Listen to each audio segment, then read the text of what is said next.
ஓம் ஸ்ரீ வராகி தாயே போற்றி. எனது அன்பு குழந்தையே, சரியாக வெள்ளிக்கிழமை இரவு எதற்காக உன் வராகியம்மா உன்னை பார்க்க வந்தேன் என அறிவாயா? என் அன்பு குழந்தையான உன் மனதில் இப்போது நிம்மதியும் சந்தோஷமும் இல்லை. ஒரு விஷயத்தை போட்டு மனதிற்குள் உலட்டி கொண்டு கவலைப்பட்டு கொண்டும் கலங்கிக் கொண்டும் இருக்கிறாய். மற்றவர்களுக்கு வேண்டுமானால் உன் மனதில் இருக்கக்கூடிய வருத்தம் தெரியாமல் இருக்கலாம். ஆனால் இந்த பிரபஞ்சம் முழுவதையும் ஆட்கொண்டு பிரபஞ்சம் முழுவதையும் என் அருட்பார்வையால் கருணை பார்வையால் பார்த்து கொண்டிருக்கும் நான் உன் மனதில் இருக்கக்கூடிய விஷயங்களை புரிந்ததால் தான் உனக்கு ஆறுதல் சொல்லி அன்பையும் அரவணைப்பையும் தருவதற்காக இப்போது உன்னை தேடி வந்தேன் என் செல்லமே. பலமுறை நான் சொல்லக்கூடிய வார்த்தைகளை நீ நம்பிக்கையோடு கேட்டிருக்கிறாய். ஆனால் இப்போதெல்லாம் உனக்குள்ளும் ஒரு அவநம்பிக்கையும் ஒரு அதைரியமும் ஒரு தேவையில்லாத கவலையும் உருவாகிவிட்டது. அதையும் தவிர்த்து ஒரு சிலர் உன்னை பற்றி குறைவாக பேசுவதையும் மட்டமாக நினைப்பதையும் கூட உன்னால் பொறுக்க முடியவில்லை, சரிதானே? அதனால்தான் மற்றவர்களின் ஏளனங்களை நினைத்து நீ வருத்தப்படுவதாலும் உன் வாழ்வில் நல்லது நடக்கவில்லையே என கவலையோடு இருப்பதாலும் தான் உன்னை தேடி வந்து உனக்கான நல்வழியை காட்டுவதற்காக ஓடி வந்து விட்டேன். உன் மன வலிமையின் பலம் அதிகம் என்பது எனக்கு தெரியும் என் செல்லமே. இனி நீ கவலைப்படவே வேண்டாம். யார் என்ன நினைப்பார்களோ, எதிரிகள் இருக்கிறார்களே, என்ன ஆகுமோ, ஏது செய்வார்களோ என கவலைப்பட்டு ஒதுங்கவே வேண்டாம். உன்னுடைய செயல்கள் மூலமாக உனக்கு எதிரிகளே இல்லாமல் நான் செய்ய போகிறேன். யார் என்ன செய்தாலும் உன்னை வீழ்த்த முடியாத அளவிற்கு நான் உன்னை வாழ்த்த வந்துவிட்டேன் என் செல்லமே. இனி யார் நினைத்தாலும் உனக்கு கெடுதல் நினைக்கவும் முடியாது, கெடுதல் செய்யவும் முடியாது. என்னை தாண்டி அவர்கள் உன்னை தொடுவதென்பது முடியவே முடியாத காரியம். யார் உனக்கு துரோகம் செய்தாலும் சரி, அவர்கள் கண் முன்னால் உன்னை ஏணி போல உயர்த்தி வாழ வைப்பேனே தவிர அவர்கள் நினைத்தது போல நீ கீழே விழும்படி நான் விட்டுவிட மாட்டேன் என் செல்லமே. நான் இவர்கள் கண் முன்னால் ஜெயித்து கௌரவமாய் வாழ்ந்து காட்டுவேன் என்றுதானே மனதளவில் சபதம் செய்து கொண்டு நீ வாழ்ந்து கொண்டிருக்கிறாய். ஒரு சிலர் உன்னை அவமானப்படுத்திய காலங்களும் காலம் முழுவதும் உன்னை கஷ்டப்படுத்திய காலங்களும் எல்லாமே இப்போது முடிவுக்கு வரத்தான் போகிறது. நேர்மறை எண்ணங்களோடு உன் வாழ்க்கையை வாழ்ந்து கொண்டிருக்கும் உன்னை பற்றி நான் அறிவேன். தேவையில்லாமல் தீய விஷயங்களை யோசிக்கவோ அதில் சிக்கிக்கொள்ளவோ வேண்டாம் என் செல்லமே.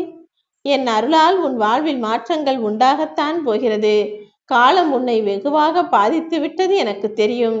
உன் மனம் போன போக்கில் இப்போது வாழலாம் என நினைத்து கொண்டிருக்கிறாய். கலங்காதே. மனம் என்பது ஒரு சாவி போலத்தானே. நீ அதை பயன்படுத்தினால் பழுதில்லாமல் பூட்டை திறந்து விடலாம். அதை பயன்படுத்தி பூட்டை சரியாக மூடவும் முடியும். ஆனால் எக்காரணம் கொண்டும் கட்டவிழ்ந்த குதிரை போல நீ ஓட விட்டுவிடாதே என் செல்லமே. எதை எப்படி பயன்படுத்த வேண்டுமோ அப்படி பயன்படுத்தினால் தானே அது பத்திரமாக நீண்ட நாட்கள் வரும்.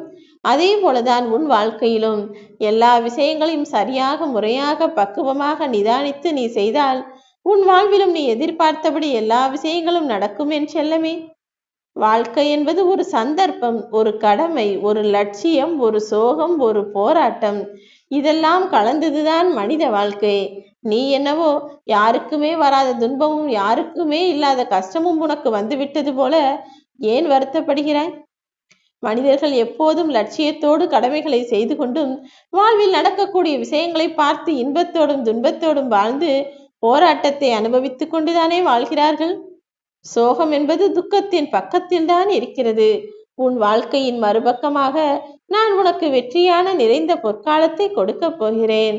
முட்டி மோதி வரும் காலை எப்படி முன்னோக்கி பாய்ந்து போகுமோ அதே போல விதியையே நீ முட்டிக்கொண்டு முன்னேறி போகப் போகிறாய்.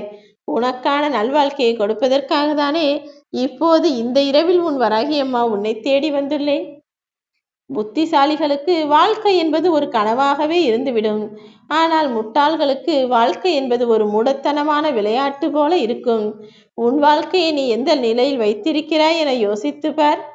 உன் வாழ்வில் கனவு கண்டு அந்த விஷயங்களையெல்லாம் நனவாக்க வேண்டும் என்றுதானே ஆசைப்படுகிறாய்.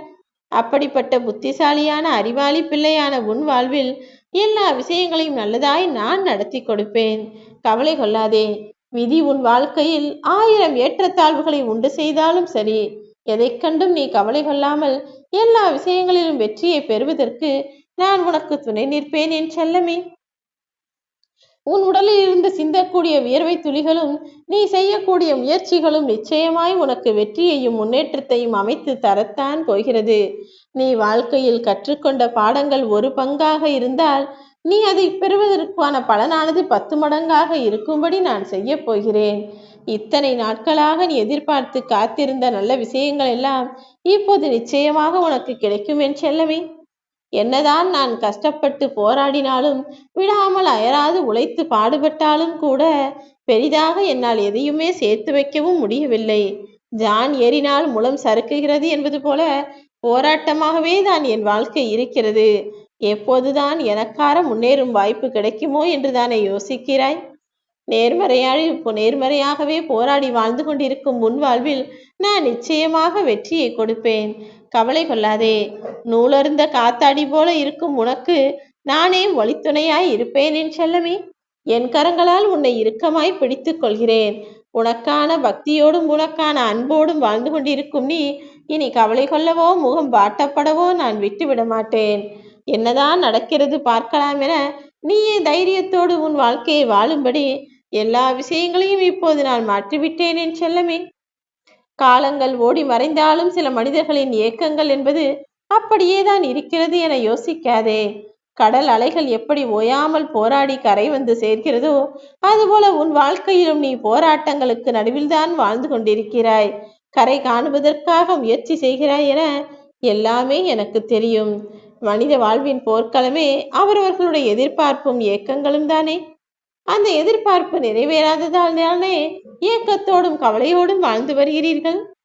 உனக்கான ஏமாற்றத்தை இப்படியே நிரந்தரமாக நான் கொடுக்க மாட்டேன்.